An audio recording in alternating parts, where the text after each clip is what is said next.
તમે બી આવો સાથે મજા આવે છે. અમારા 17, 18, 19 અમે ત્રણેય સાથે હોઈએ તો એની તો મજા છે. આપણે ક્યાં એ હોલ ખાલી કરવાનો છે ભલે ને ચાલવાનો સ્પેશિયલ ટ્રીટમેન્ટ છે દેવા ડાયમંડ સેટ હું નથી આપવાનો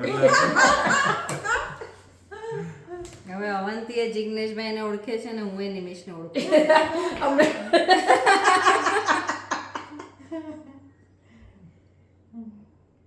હવનથી તો એને કઈ ફરક નથી પડતો બહુ. જો એટલે પોતા મળે ના મળે આવી ગયા હવે ખરા લાઈન પર આવી ગયા અપરિગ્રહ